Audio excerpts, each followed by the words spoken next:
actually kind of really love it. So yeah.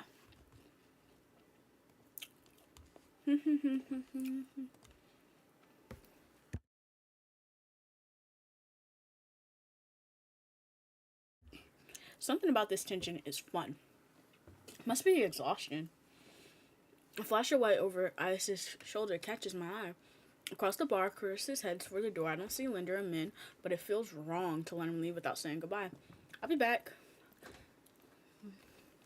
They do a little finger wave at me. I slip through the crowd, careful to not touch anyone, but just as I'm nearing Kuros, I stagger, shoulder checked by a man with a neck thicker than both my thighs. Out of my way, Stain. Asshole. I mumble while the roughneck wheels around, shoving a bloodhound out the way so he can close in on me. What did you say? He shoves me backwards, sending me stumbling on the sticky floor. I'm fine, but my heart leaps to my throat when I see the roughneck bearing down on me. You trying to start something here?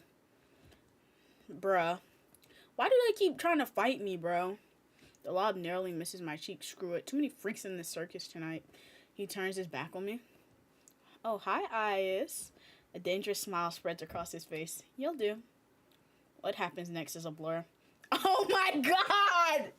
Isis! Okay, so Isis fish crushes into the roughneck's jaw, causing an eruption of gas, shouts, and even cheers around us. I scramble to my feet right as a frantic crowd swarms around me, cutting off my sight of everything and everyone. Through the ruckus, I hear Linda shouting, Hey, hey, hey, Isis, take it outside. Ignore them, everyone. Look, drinks are on me. With those 4 words, the wick erupts in hoots and hollers. Woo! The ring around me disperses as the bloodhounders onlookers rush towards the bar. Through the thinning crowd, I catch a glimpse of familiar faces. Isis vanishes out back, dragging the roughneck behind him. Kuros lingers near the door, searching, I suspect, for any wounded before he departs. Mian draws their hood up tight as they slip out the side door, while Vera leans over the counter to swipe a glass from behind the bar. And Linda, seated on the opposite end of the bar, gestures dramatically and apologetically at the bartender. In the space of a heartbeat, I realize there's no telling when I'll see any of them again. Whoever I pursue will be the last person I get to speak to tonight. I follow. Oh, this is wicked. This is so wicked. We know who I'm following. Y'all don't even pretend like you didn't know who I was about to choose. Morbid curiosity draws me after Isis. I slink out the back of the wet wick. The alley's dead silent. Not really what I was expecting from a fight. A dull crunch reaches my ears, and then a thud. I peer around the corner of the building carefully to keep hidden. Dark, glistening red splatters the ground. Spidering through the seams of cobblestones, it glares my eyes to a collapsed body across me. Once so violent, the roughneck is a little more than a sack of crumbled flesh, blotted with mud. Isis exhales, his breath misting against the cold air. Blood freckles his knuckles as he looms over the motionless body. His feet are on either side of it. Moments ago, he was joking and friendly with other, but now he knows I'm here. Not running, Sparrow? Not from you. I rarely rise my feet, moonlight illuminating my face. I thought I was out of sight. Got eyes in the back of my head. And he's smiling again. Of course, he steps off the roughneck. My eyes locked on the body. It's wet with layers of blood and grime, completely still. He's alive. Are you sure? Calling me a killer or a liar? A liar. Which I guess is both. In this case, he's dead. I squint my eyes. He smirks back. Don't believe me? To be honest, it's hard to believe anything coming out your mouth. I'm a liar after all. His bloody knuckle catches my attention. He tries to rub them clean, but ends up smearing around the blood even more. I keep making bad impressions on you. I didn't know you cared about my opinion. Just prefer you didn't piss yourself when we talk. Annoyance bubbles in my chest. Well, I'm not pissing myself even with your bad impressions. Like when we first met, Ice chips away at my fear, replacing it with irritation instead. He kneels beside the roughneck and frisks him. I can't help but wonder if the crime was worth the punishment. But I hold my tongue. It doesn't take him long to find his prize. A cigarette and matchbox. No way he smokes. Okay, he smokes. You're just gonna leave him there? Ice draws in deep from his cigarette. He exhales heavily, the smoke circling his lips. I breathe in the sweet spice scent of cloves. As his tension melts away, he looks at me, cool, cool with lidded eyes. Should I give him a blanket? And by the maybe corpse, he takes a seat on the crate opposite of the bar. I stand awkwardly, forgetting why I came out in the first place. An unpleasant silence stretches between us. Weather's nice. Cold, murky, humid. He means I want to believe he's teasing me, but for all I know, this is pleasant for a random. Was Princess good company? Who? He takes another long drag. His metal ring catches the light and circuit on a flashlight. The soloist who escorted you back. You named it Princess. Jealous. Yes! You have no idea. I think your nickname's more fitting. Sparrow. Not sure where Arrows got it from. Maybe I should tell him to call me by my name, but it's kind of nice. Not that I'd ever tell him that. Before I can dissect my feelings, I quickly change the subject back to the soloist. She was cute. In a weird way. I glance absentmindedly at my hands and remember how she nuzzled my palms. His eyes softened for a brief moment. Her tail wouldn't stop going when she got back. The group of them don't get much attention. Think she's cute now? Wait till you see her tricks. You taught her tricks? Princess is a smart one. She'll learn anything if you have the right rewards. Sounds about right. The idea of a tame soloist is still so outlandish to me. I was molded by a mindless, bloodthirsty beast, and he's talking about them like they're pets. But it's possible, all because of the sea spring. I need to get the answers he wouldn't give me before. I carefully take a seat beside him on the crate, contemplating my strategy. He doesn't seem to mind. He closes his eyes, tilts his head back against the wall, relaxed. Without the pressure of his intense gaze, I feel myself ease up too. As long as I keep my attention away from the bloody heap across of us. I glance at Ice and allow my eyes to linger. I'm allowing them to linger. The sea glass color tattoo spirals up his arm, painted over grooves as his knuckles, silver jewelry. Oh, he wears silver too? Okay, me too. Carved jaw. His eyes, his horns, his pupils, everything about him is sharp. Even the fangs that he only shows when he grins. But as dangerous as he appears, I can't help wanting to know more. I wonder how recently he crossed over to this world and why. What's your verdict? What verdict? Got a good look going. Got a long good look. Are you impressed or do I need more work? I'm impressed. I've seen worse. You're annoying. I've seen worse. He responds with a low chuckle, draped in smoke. Keep staring in. My embarrassment spikes about thinking. I put out a change topic. I have questions about the sea spring. Of course you do. I thought I made myself clear what you'd be giving up. Before you kick me out to go drinking, I still need to know more. My turn for a question. Fine. You're cursed. What about it? What does it do? Is it painful? Can you control it? I brace myself for an... Is the thought of living with it really so unbearable? My dread dies with his words. No one's ever asked me that before. You survived this long, unless you're running out of time. I wonder if it's really worth the sacrifice. It's not worth the sacrifice. I don't want to get rid of it. But what do I know? I'm just an outsider. My fingers fuss the trim of my cloak. Ordinarily, I feel annoyed, but now my chest feels tight. You could have sold me if you were less honest. You're a shit salesman. I thought I was a liar. I changed my mind. You know, you didn't seem like an outsider back at the bar. A lot of people like you. He raises an eyebrow at me. I'll start by asking about... They're the two best friends. I was surprised to see how you and Vera are so close. Blessing and a curse. From what I've gathered, most people think he's, I don't know, an asshole. And water's wet. Very true. Water's wet. So, what do you like about him? A lot of things. You already named one. You like that he's an asshole? Temperate matches the drapes. Looks good in blood and better in tears. Favorite thing's the tail. Sometimes it frizzes up if you...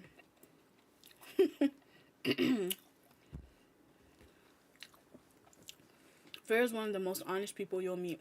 Just don't listen to a single thing he says. What? Okay. What about Chris? I didn't know that you and Chris were friends.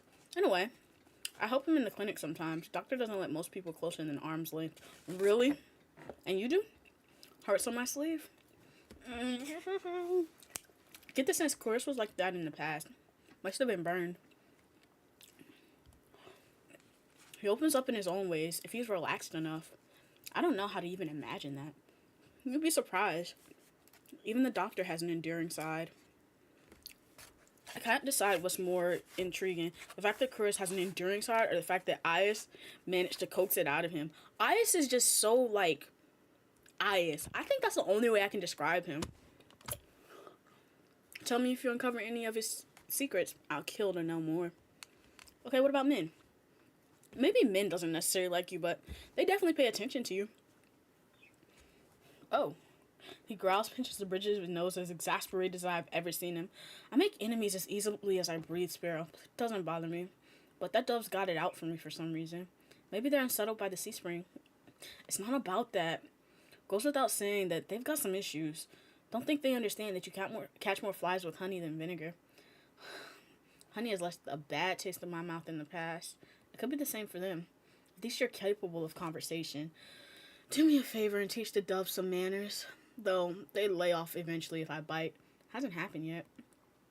I briefly consider the possibility that Min doesn't want to get bitten. It's probably that. You and Linder clearly got along well. You like Linder? Doesn't everyone? He's helped me a lot since I've arrived in Edna. He's even gotten me a free room at the wet wick.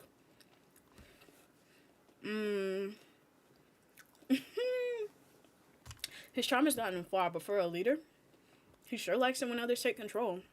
Part of me desperately wants to ask what he means, but Ice continues before I get the chance. Surprised we get along? I thought you'd be more at each other's throats instead of drinking buddies. His smile is easy, but there's a dangerous edge to it. Linder's done a good job for a human. Naturally, there'll come a time when his resolve is tested. Same could be said for anyone in this plane or the next. As for my resolve, well, stick along in Redna enough and you'll find out. Bro, this man, bro. Please, bro, please.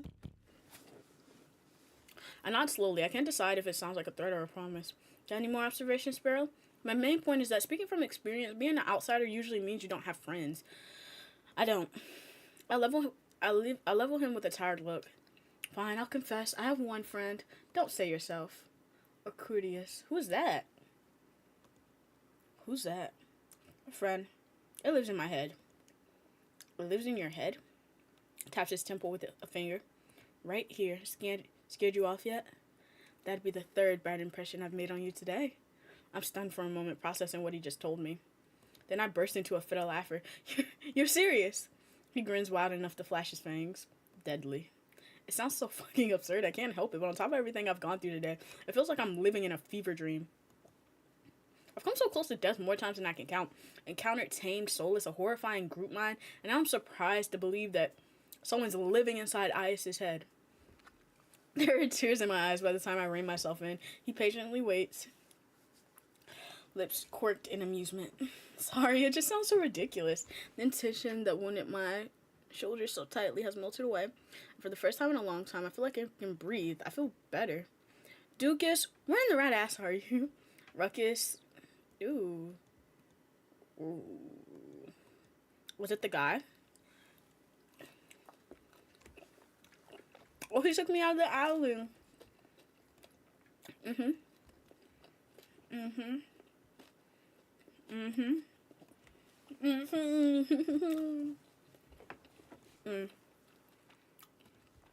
Quiet. Okay. He told me to be quiet.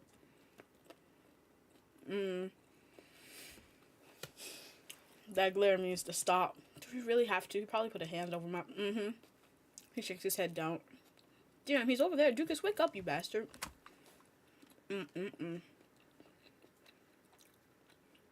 They all wear violent sashes, some kind of uniform. I wish I could see what they were doing, but Ias's arm all but blocks my sight. My eyes trail up the teal marking. They coil around his arm, his bicep. They lead up his collarbone to the cords hanging around his neck. And the smuggest smirk I've ever seen. I'm looking at him. I would love nothing more than to chew him out, but his hand is clamped over my mouth. I fix him with the deadliest glare I can muster. He responds with a wolfish grin, and I realize I've locked myself into eye contact with him. Oh, I'm screwed. I'm screwed. I'm screwed. Why am I getting worked up in this situation? Voices in the alley grabbed Ias's attention this time. Shit, he's got more broken ribs than whole ones. What kind of freak did this? Fan out. Find the cocksucker responsible, you three. Three take Dukas back to base. Bandage him up. Okay. He told me don't move, so I'm being quiet. He takes his hand off my mouth. When we finally step back in the moonlight, ooh. Keep my eyes off Isis at all costs. Was that really necessary?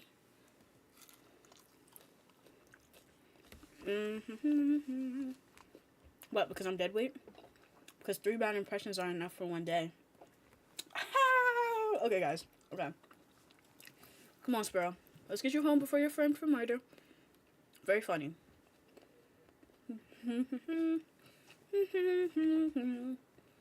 Okay. You know where to find me. At the creepiest place in the world.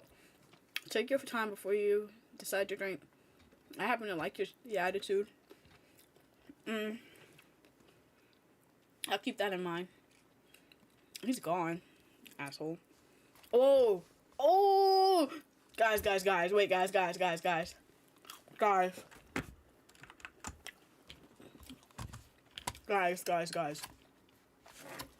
Choose my fate? Are they crazy? Let's just choose your fate so you guys can see it. Guys. Okay.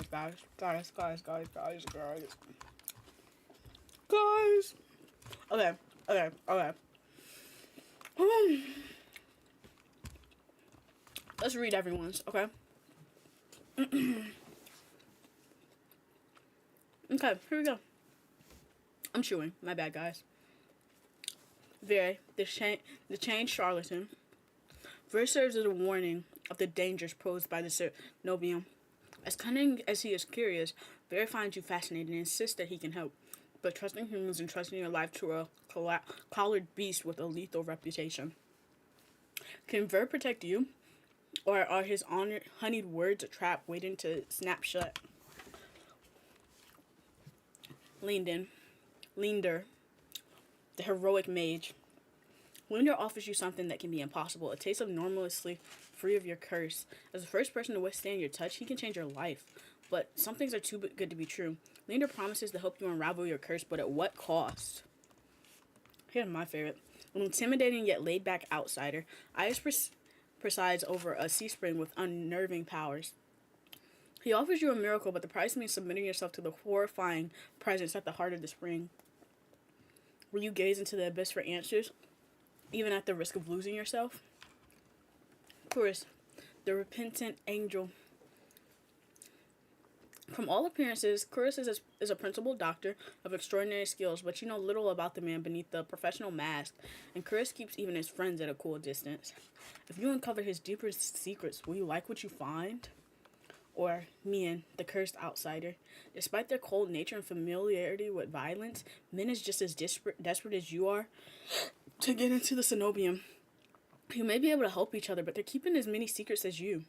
They're claiming they're dangerous, but could they be your only chance at getting into the Cenobium? Okay. So, to be honest, to be super duper honest with you all, I know who I want. I will probably, go back and do some of the other routes. But we already know who I want. I want to see, if I pick Ias, is there a way that I can have Ias and not, give myself up to the hive mind? Everyone go follow the creator.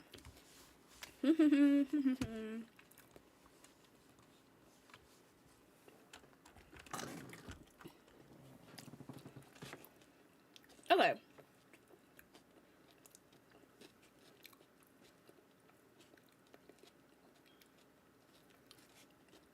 Shout out to the creator for an amazing game.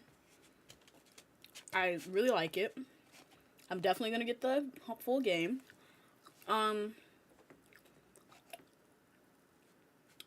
Um,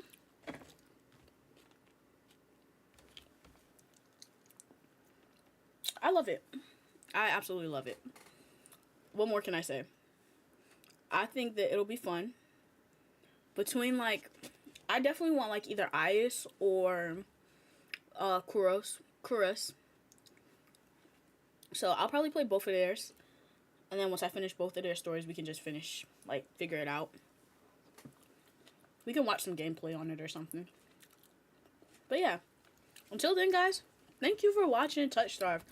Make sure you go follow on Twitter and Instagram the creator. Shout them out. Tell them I played the game. Tell them we love them. We love Ayas. He's kind of fine. And yeah,